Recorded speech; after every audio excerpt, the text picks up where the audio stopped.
18. usporednik.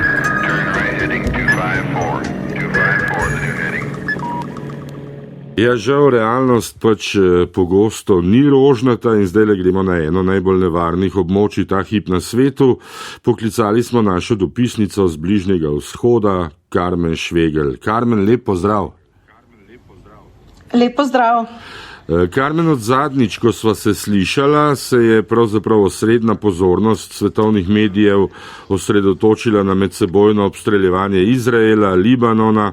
Ti si nedavno odpotovala v Bejrut, smo videli, nekoč smo ga imenovali bližnjevzhodni Pariz, zdaj pa verjetno ne bi mogel biti dlje od tega komplimenta. Ja, Bejrut je, lahko rečem, najprej močno razdeljen. Seveda, že pred to vojno, pred tem silovitim napadom Izraela je v bistvu bilo veliko težav. Torej, Libanon se je soočal s hudo gospodarsko krizo, propadom bank, tako da ta revščina nekako je že naplavala na površje. Zdaj pa moram reči, da so razmere res grozne. Če pustimo ob strani to porušanje v južnih predmestih, potem vidimo vse te begunce, vse te ljudi, ki v bistvu so prepuščeni sami sebi v središču mesta. Sama sem se skušala z njimi pogovarjati in potem vidiš te otroke, ki te obkolijo in prosijo za denar, prosijo za hrano, ker res nimajo ničesar. In to je res precej grozna slika, ki ne priča nič več o tem bližnjevzhodnem Parizu ali včasih so rekli tudi bližnjevzhodna Švica, po čemer je Libanon slovel pred državljansko vojno, torej dolgo časa nazaj, in zdaj je seveda veliko strahu, da bi se državljanska vojna potem lahko znova ponovila, kajti seveda imamo ljudi, ki so morali zapustiti svoje domove, skoraj 1,5 milijona ljudi, ki so se zatekli v druge varne soseske, če tako rečem, in potem ti ljudje nimajo za hrano, kot sem rekla, nimajo se kam zateči, ki bi varno prespali, in veliko nestrpnosti je seveda med lokalnim prebivalstvom, nekaterim skušajo pomagati, potem čez nekaj tednov je seveda tega dovolj, potem prihaja do kraje, do tega, da ljudje skušajo priti do dobrin za svoje otroke, ker enostavno nimajo več denarja. Prve tedne se seveda lahko plačali še kak hotel, potem pa tega denarja ti prihranki so pošli in te nestrpnosti je res vedno več, tako da veliko skrbi, da bi seveda lahko splamtelo nasilje znotraj libanonskih verskih skupnosti. Vemo, kristjane imamo, sunitske muslimane, šiite, ki nekako veljajo za trdnjavo Hezbolaha, pa vendar ta podpora usiha s tem, ko v bistvu so ljudje izgubili svoje domove in jim tudi to gibanje v bistvu v tem trenutku, ko potekajo spopadi, ne more in pač ne pomaga. Pa nam, Karmen, malo približa čisto človeškega vidika, kako je sploh recimo organizirati takšno pot v takšno mesto, kot je zdaj Bejrut, in kaj se sploh tam dogaja v zadnjih dneh? Ja, v bistvu je precej zapleteno, ker je pač Libanon nekako, v bistvu imamo na eni strani Izrael, ta meja že od leta 48 dni prehodna in seveda tudi to je zdaj res najbolj vroče vojno območje. Potem je morje, ne, in na drugi strani imamo Sirijo in Sirija pač zaradi svojih lastnih težav v tem času ni ravno prehodna, tudi to obmejno območje je bilo večkrat bombardirano strani Izraela, tako da so nekaj ladije, ki gredo iz Cipra oziroma v nasprotno smer. Videli smo recimo, ljudje so bili evakuirani iz Izraela na ladjah, sami so si to evakuacijo organizirali in so morali odšteti po 1500 evrov in več za prostor na ladji. Potem seveda te ladje gredo iz Cipra nazaj v Libanon in takrat je mogoče priti tako. Jaz sem poskusila različne načine. Na koncu je bil prostor na letalo iz Jordanije v Bejrut. To je bilo evakuacijsko letalo, ki je seveda pripeljalo iz Libanona veliko ljudi v Jordanijo. Nazaj pa sprejelo potnike, mislim, danes je bilo 5-6 na letalo, ki smo potem lahko šli v Bejrut. Poskusila sem seveda tudi s Kaira, kjer sem, ampak tukaj potnikov niso sploh na letalo vzeli, češ da niso imeli hrane, niso mogli v bistvu oskrbeti ljudi, tako kot to zahteva letalska družba. Tako da poskusiš različne načine in potem enkrat v bistvu deluje.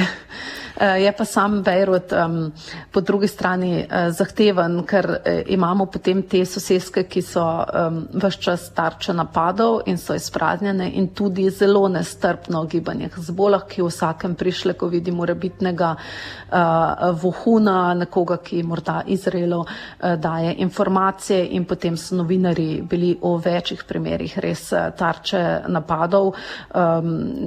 En belgijski snemalec je denimo bil 3-krat zadet s kroglo, torej 3 krogle je dobil v nogo, potem so bili pretepeni, lokalni voznik denimo je dobil srčni napad na jugu in je zaradi tega umrl.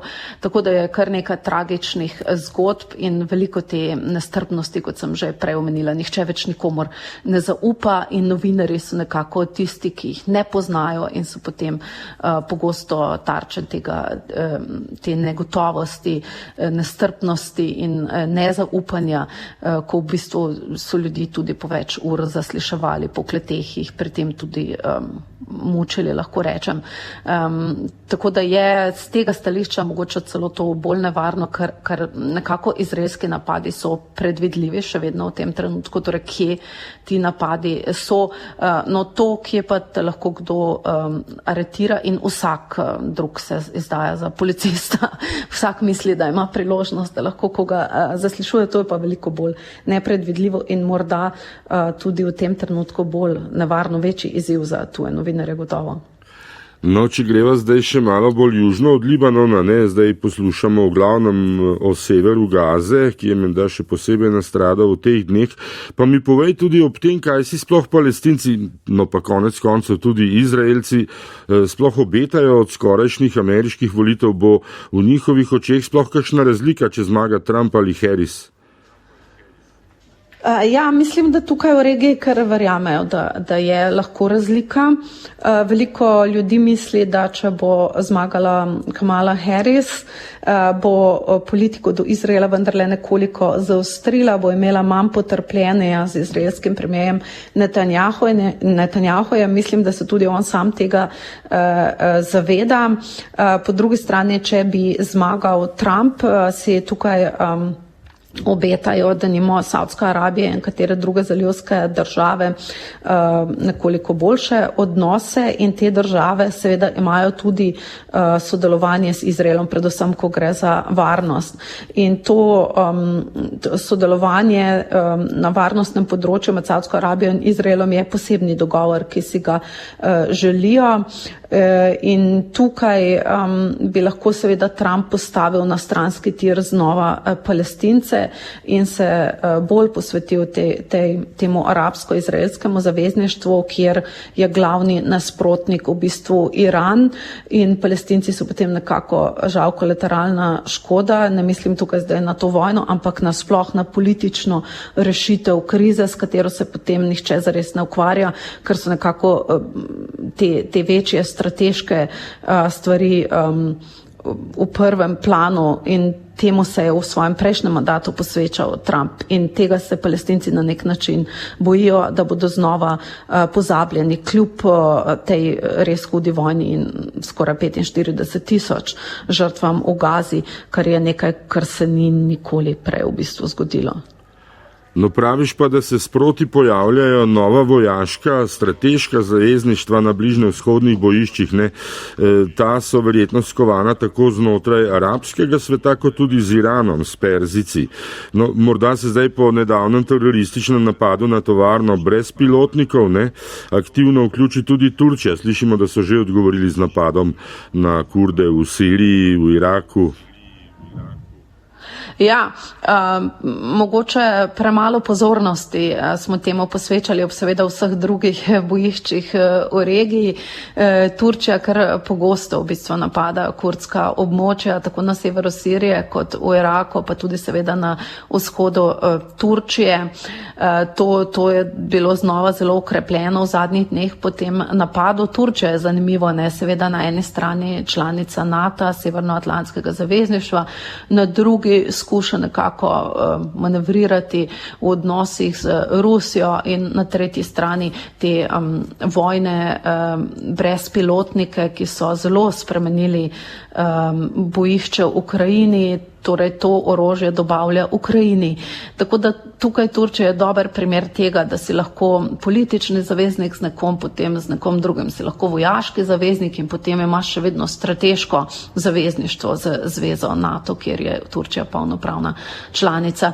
Česa takega mislim, da pred desetletjem si ne bi mogli predstavljati, torej so ti bloki bili veliko bolj jasni. Zdaj vidimo, da ne glede na to, kaj si mislimo, živimo v tem multipolarnem svetu že, kjer skušajo vse države nekako gledati, kje bi lahko, predvsem te manjše države, ne, ali pa srednje velike, kje bi lahko na eni strani ostale zaveznice z Zahodom, na drugi strani pa vendarle vidijo, da so priložnosti v sodelovanju z Rusijo in seveda na drugi strani predvsem s Kitajsko, kjer so te gospodarske priložnosti, ki jih ne želijo zamuditi. Tukaj znotraj regije znova na eni strani imamo Saudsko Arabijo, ki jasno podpira palestinsko vprašanje. Če pogledamo javnomnenjske raziskave, ljudje absolutno simpatizirajo s Palestinci, in potem Saudska Arabija, ki ima ob enem strateško zavezništvo z Izraelom, ko gre za varnost, skoraj da vso njihova kibernetska varnost temelji na izraelski opremi in so v tem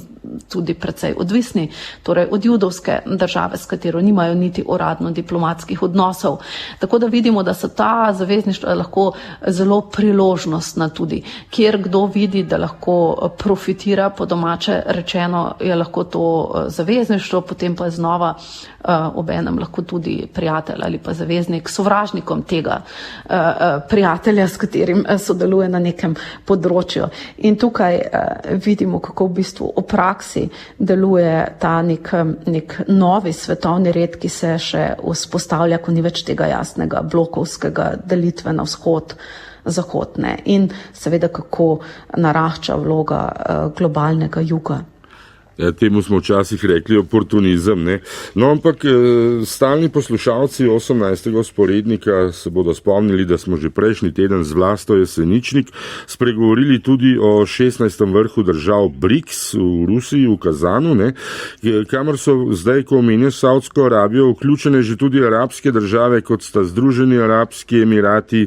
Nekateri sicer pravijo, da tudi že Saudska Arabija, drugi, da ne še čisto, ampak misliš, da gre tu pri takem srečanju res strogo za gospodarstvo, za gospodarske interese?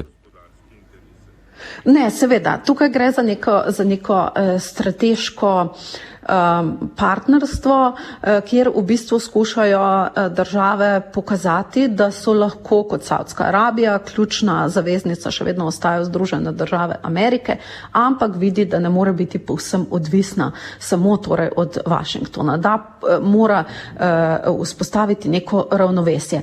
In tukaj Saudska Arabija je lani, kot se dajo, prejela skupaj z drugimi državami, tudi Združenimi arabskimi emirati in nekaterimi drugimi, povabilo o skupino BRICS, ki ga pa do danes ni prav javno sprejela, torej ni ratificirala tega članstva in tako tehnično v bistvu še vedno ni polnopravna članica BRICS-a. In tukaj ne gre za kako birokracijo, ampak za to, da v bistvu Saudska Arabija še vedno tehta in v bistvu ji ustreza ta vloga, ko obenem mislimo na nek način, da seveda je članica in je tudi se udeležuje vrha te skupine in vseh srečanj že ves čas. Po drugi strani pa uradno pač ni članica, ne. Saudska Arabija, torej kot rečeno, še vedno neguje to zavezništvo z Zahodom, ki je nekako temelj. Po drugi strani pa se zaveda, da s Kitajsko krepi odnose, ker je to pač nekako vidi Kitajsko kot še vedno vzhajajočo velesilo prihodnosti, na eni strani gospodarsko, na drugi pa tudi strateško.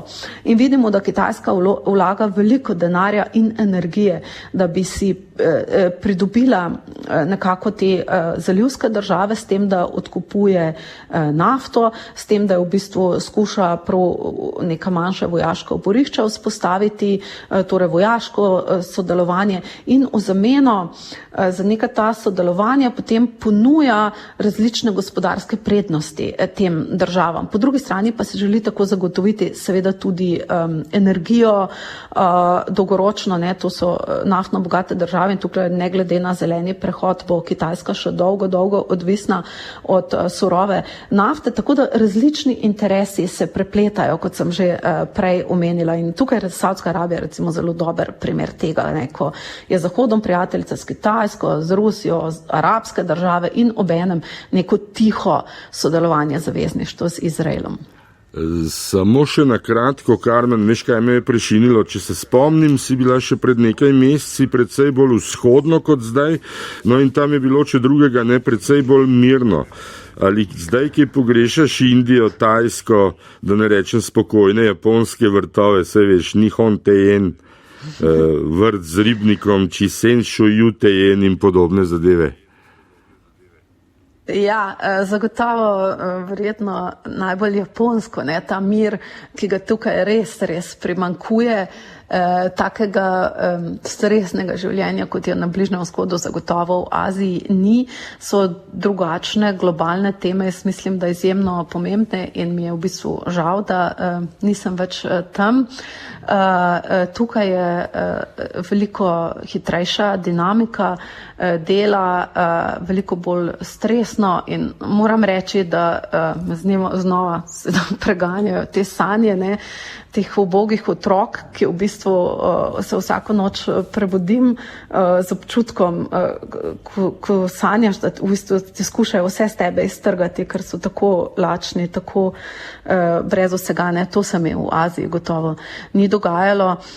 Indija je recimo lahko težka preizkušnja znova s to revščino, s temi slami, ampak je drugačna, ne, ni tega vojnega stresa, ko res vidiš ta brezup v očeh ljudi in jim v bistvu ne veš in ne moreš pomagati. Azija je zgodba vendarle še vedno v vzponu, v uspehu. Večinoma teh poročil iz Vietnama, tudi Tajske, je bilo o rasti, o tem, kako ljudje vedno bolje živijo.